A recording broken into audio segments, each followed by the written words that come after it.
Chapter 12. Again, it was July, and it was the time of the cattlemen's celebration of the 4th at hand. Riders from every part of the great western cow country assembled in Prescott for their annual contests.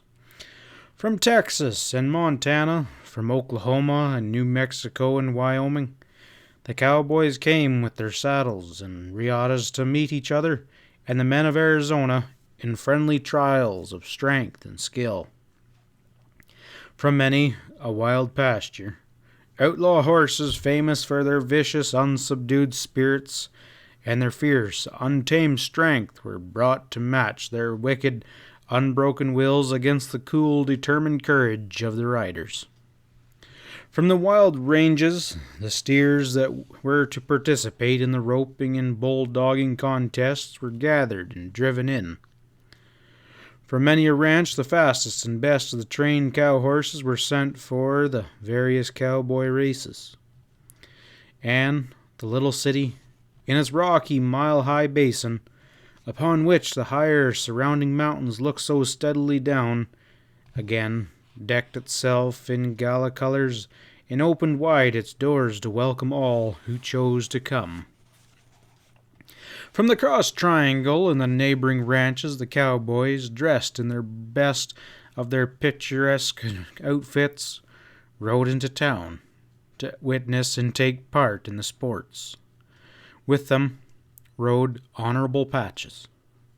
But this was not the carefully groomed and immaculate attired gentleman who, in troubled spirit, had walked alone over that long, unfenced way a year before. This was not the timid, hesitating, shame-faced man at whom Phil Acton had laughed on the summit of the divide. This was a man among men, a cowboy of the cowboys, bronzed and lean and rugged, vitally alive in every inch of his long body, with self-reliant courage and daring hardihood written all over him, expressed in every tone of his voice and ringing in every note of his laughter.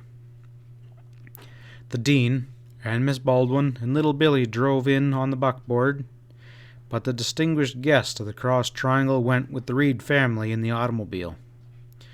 The professor was not at all interested in the celebration, but he could not well remain at the ranch alone, and it may be supposed the invitation from Kitty helped to make the occasion endurable. The celebration this year, the posters and circulars declared, was to be the biggest and best that Prescott had ever offered. In proof of the bold assertion, the program promised, in addition to its usual events, an automobile race. Shades of those mighty heroes of the saddle, whose names were not erased by the histories of the Great West, think of it. An automobile race offered as the chief event in the frontier day of celebration. No wonder that Miss Manning said to her husband that day, "But Stan, where are the cowboys?" Stanford Manning answered laughingly, "Oh, they're here all right, Helen. Just wait a little and you'll see." Mr. and Mrs. Manning had arrived from Cleveland, Ohio, the evening before, and Helen was eager and excited with the prospect of meeting the people and witnessing the scenes of which her husband had told her of with so much enthusiasm.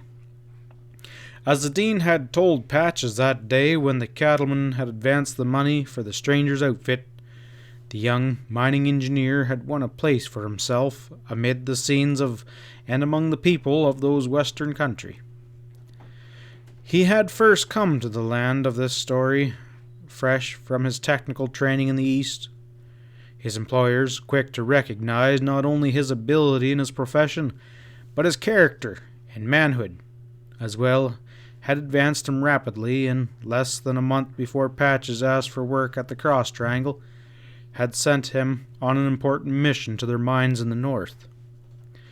They were sending him now, again, to Arizona, this time as the resident manager of their properties in the Prescott district.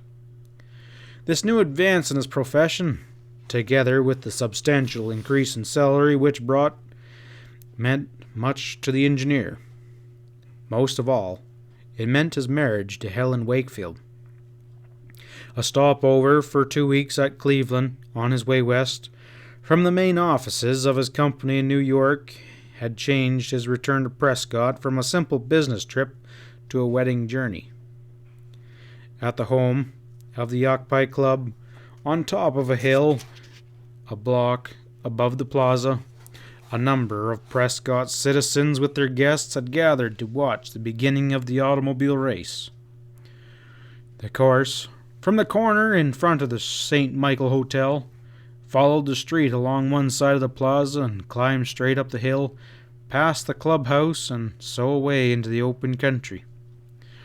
From the clubhouse or veranda, from the lawn and walks in front, or from their seats in convenient automobiles standing nearby, the company enjoyed thus an unobstructed view of the starting point of the race, and could look down as well upon the crowds that pressed against the ropes which were stretched along either side of the street.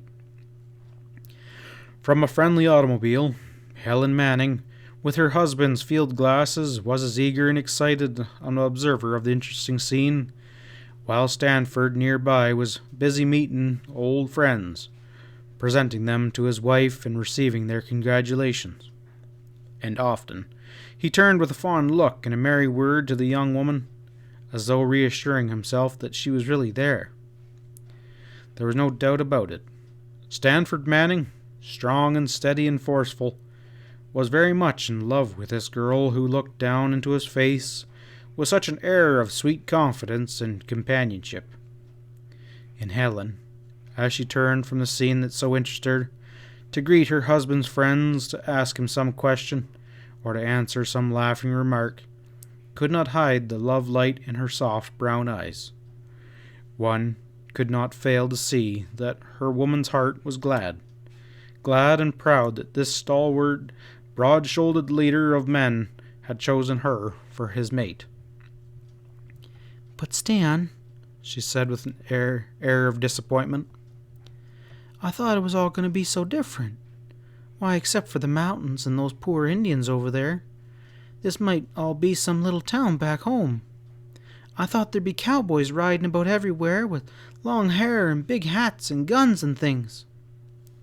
Stanford and his friends were standing nearby laughing. "I fear, Miss Manning," remarked Mr. Richards, one of the Prescott's bank presidents, "that Stanford has been telling you some Wild West stories. The West moves as well as the East, you know. We're becoming quite civilized." "Oh, indeed you are, Mr. Richards," Helen returned, "and I don't think I like it a bit. It's not fair to your poor Eastern sightseers like myself." "If you're so anxious to get a sure look at a cowboy, just look over there," said Stanford, and pointed across the street. "Where?" demanded Helen eagerly. "Over there," smiled Stanford. "The dark-faced chap near that automobile, standing by the curb. The machine with the pretty girl at the wheel, see? He stopped to talk to the girl."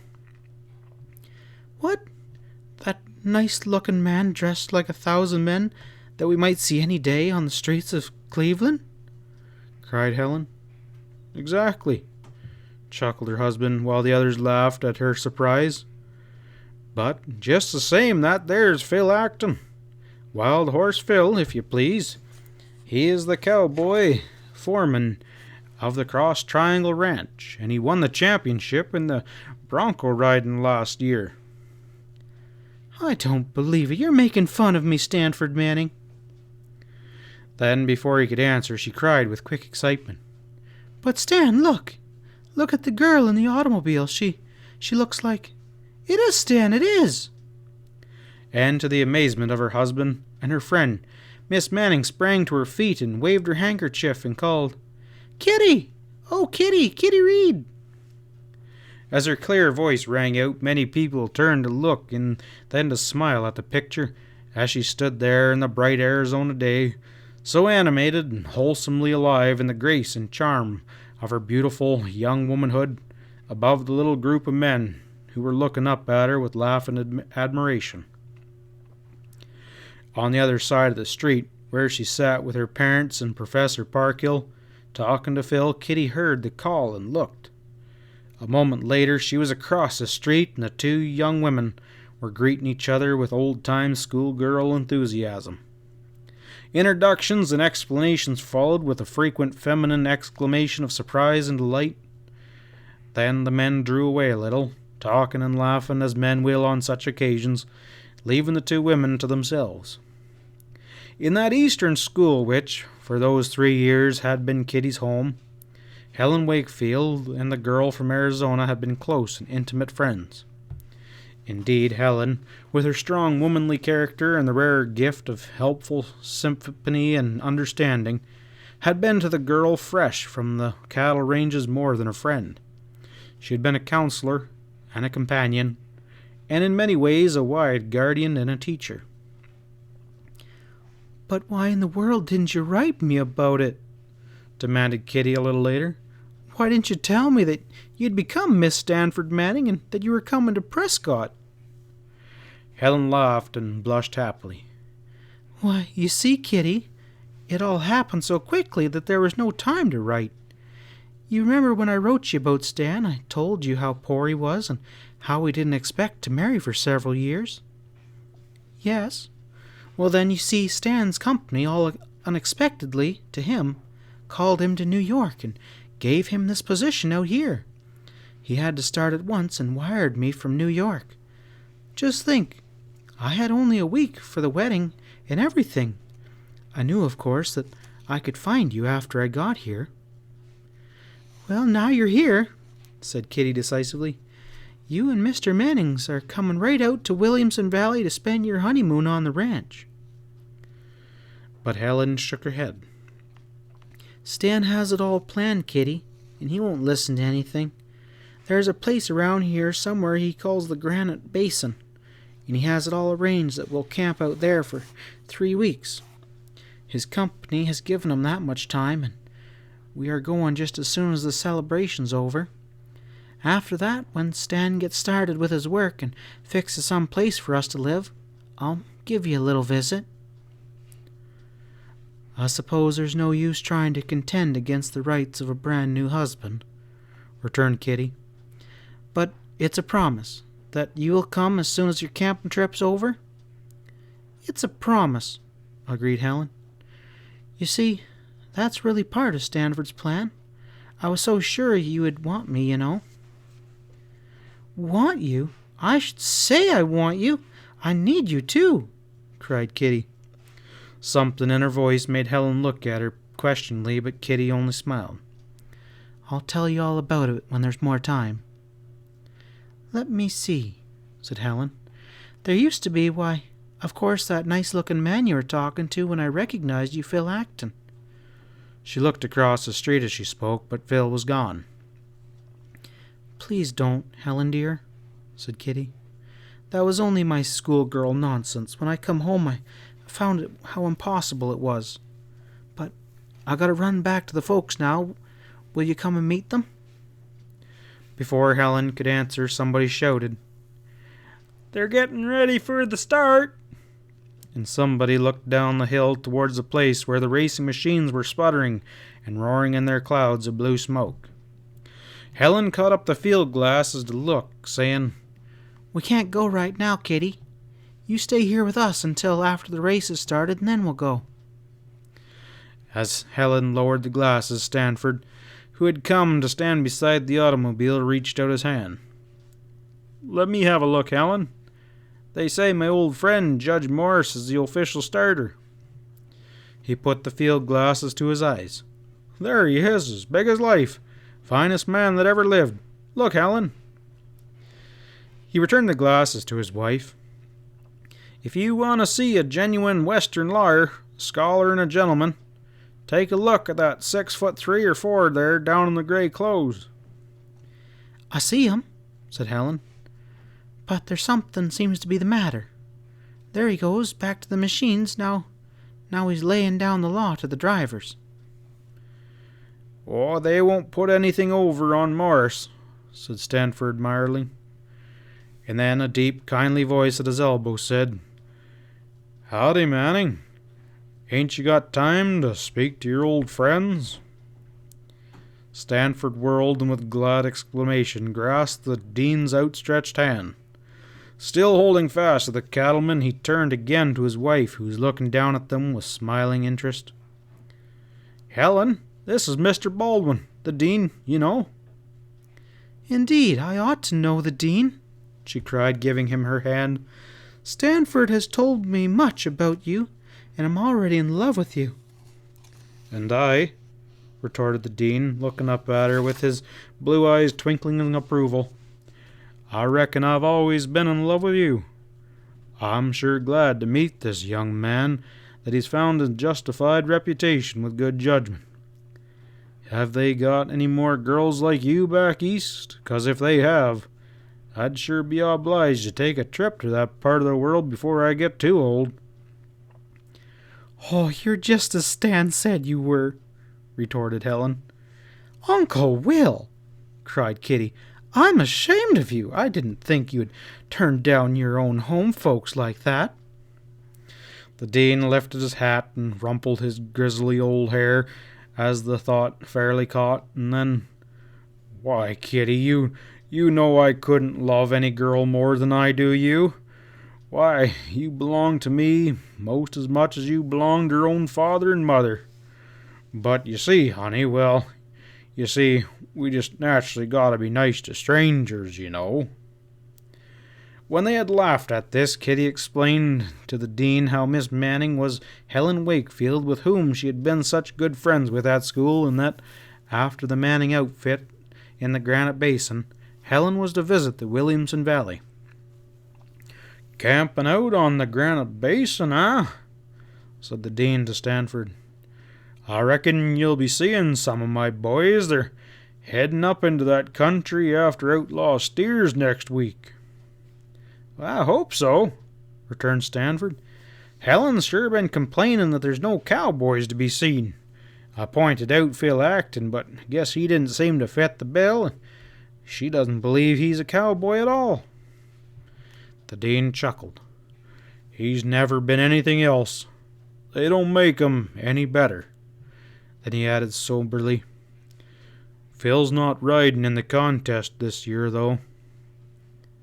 What's the matter? I don't know. He's got some fool notion in his head that he doesn't want to make an exhibition of himself. That's what he said. I've got another man on the ranch now, he added as though to change the subject. That'll be mighty near as good as Phil in another year. His name is Patches. He's a good one, all right. Kitty, who had been looking away down the street while the Dean was talking, put her hand on Helen's arm. Look down there, Helen. I believe that's Patches now. That man sitting on his horse at the cross street at the foot of the hill just outside the ropes. Helen was looking through the field glasses. I see him, she cried. Now that's more like it. He looks like what I was expecting to see. What a big, fine chap he is. And then, as she studied the distant horseman, a puzzled expression came over her face. End of part 1 of 2.